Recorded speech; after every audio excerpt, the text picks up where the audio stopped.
Hey, 8th graders, can you believe all the work that you've done on your personal narrative?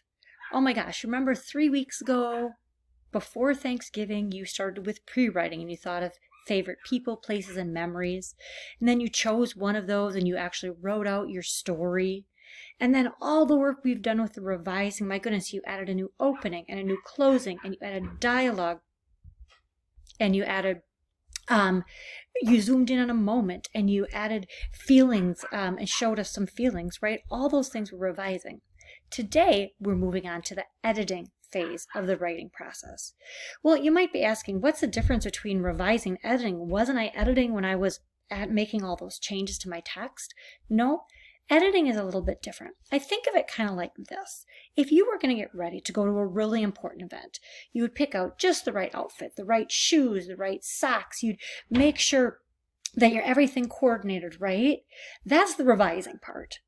The editing part is actually where you take that one last look in the mirror and you make sure that your hair is perfect, you make sure all your buttons are buttoned correctly, you make sure your zipper's up and that your socks are the same color. It's just taking that one final look to make sure everything is exactly how it should be. And that's what we're going to be talking about today. How do you edit your paper? What are you actually looking for? So to help you with your editing, we have made an editing checklist. And what that checklist does is it lists all the different things you want to be looking for in that final glance before you actually submit your paper. So this document is in this week's Schoology folder, so you can definitely open this and reference this as needed. So how this video is going to work today is I'm going to talk you through one segment of the checklist.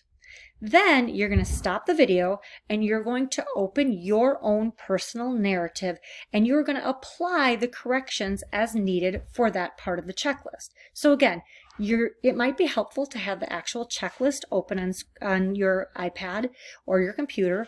You're going to need to have access to your personal narrative document in your Google Drive, and then also you're going to be flipping between this video.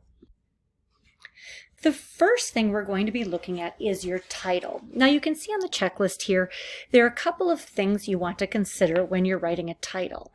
A good title should fit your story without giving it all away. It can be clever, it can be witty, but it should capture kind of the essence of your story without giving the whole plot away. When you go ahead to type your title or to format it, you want to make sure that the first letter of each important word is capitalized and the rest of the letters are in lowercase. Now, your title should not be in quotation marks, nor should it be underlined, and it should be centered at the top of your page, of your story. So if you look at this example, there's a lot of things wrong right here. First of all, my personal narrative isn't a title, that's the name of the assignment. So you would not want to put something like that as your title.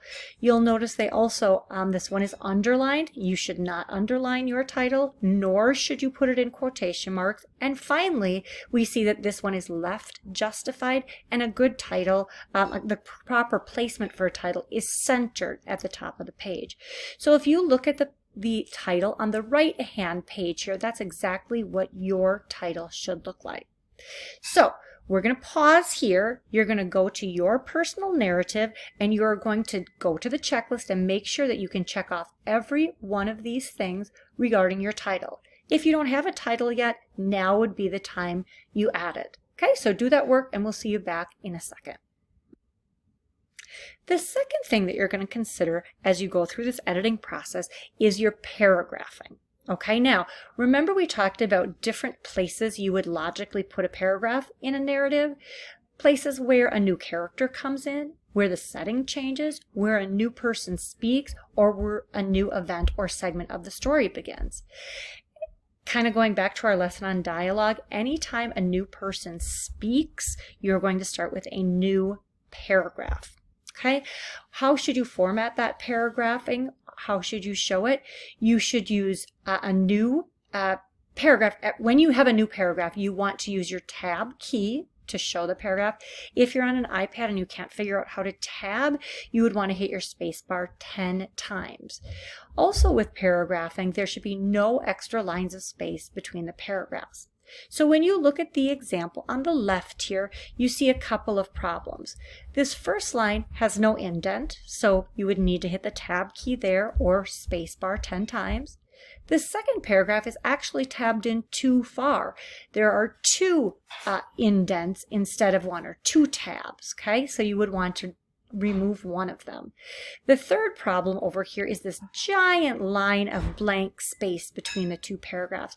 You definitely would want to remove that extra segment of space there. So if you look at the one on the right, you can see everything's indented, each paragraph one tab, and then there's no extra lines of space between the paragraphs. Okay, so you're going to take a moment, go back to your personal narrative, look at each of your paragraphs, make sure you have paragraphs in with tabs, and that you can check off every single thing on this checklist. When you're ready, come on back and we'll look at the next segment of your editing process. Okay, the next thing you're going to look for as you move through the editing process is your capitalization. Okay, this is an easy one to overlook and it seems minor, but it's pretty easy to fix. And so you want to make sure you're really paying attention to it, okay? So just as a reminder, the first word in every sentence should be capitalized. Also, the first word anybody speaks using dialogue in your paper, any character speaks, should be capitalized. The word I should be capitalized every time. And that includes if you use a contraction like I'm or I'll, you would still capitalize the letter I. Now, as a reminder, we did this with I excelled, but I want you to pay attention this time to your proper nouns. Names, places, products, like if you talk about a specific product or car brand or cereal, you would capitalize the name of that product, right? So if you look at this example, we see several errors in capitalization. In the first line, we can see a lowercase I, which would need to be made uppercase. You can see the first letter in this sentence is a lowercase h. It would need to be capitalized. Down here, this is kind of a tricky one, okay? Because you in your story might have used mom or dad or grandma or grandpa talking about a character in your story. So do you capitalize that? Do you not? Well, here's the rule. If you can replace dad or mom or grandma or grandpa, that word, with the person's name, then you would capitalize it. But if you replace the word with the person's name and the sentence doesn't make sense, then you would not capitalize it. So look at this example. So that's the one Dad said to my mom. Okay, so if I look at the word dad and I'm like, ooh, should that be capitalized? I would try replacing it with my dad's name. My dad's name is Daryl. So that's the one Daryl said to my mom. So because it makes sense, I know I have to capitalize the word dad here. Now here's mom, so do I capitalize that? Well, let's try the same trick. I'm going to insert my mom's name in place of the word mom. If it makes sense, I should capitalize it. If it doesn't, I should not capitalize it. So that's the one Dad said to my Lois. Well, that doesn't make sense, so I know it should not be capitalized.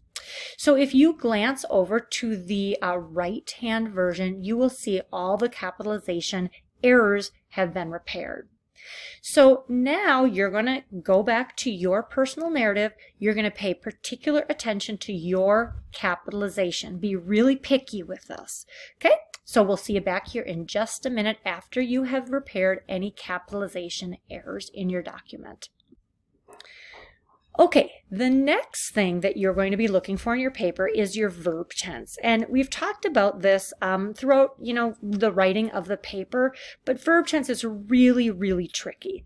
The rule is if your story is taking place in the past, then all of your verbs have to be past tense.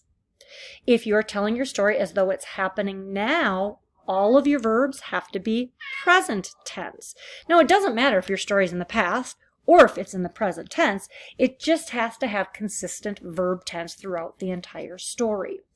So if you look at the example on the left, you'll see right away there are some problems.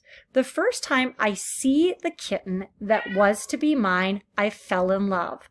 Well, we've got some, speaking of kittens, the verb tenses are problematic right in that first sentence. Look at see is present tense, was is past tense, and fell is past tense. Now, as you go through the rest of this, you can see there's lots of mistakes. I keep flipping back and forth between present and past tense. On the right-hand picture, I've repaired all of that, so you can use that kind of as a guide. But again, verb tense is really tricky. So if you're not sure if your verb tense is consistent throughout your whole story, go ahead and ask an adult or an older sibling to just read it over, looking specifically for verb tense. Your teachers will help you too if you're just not sure about that.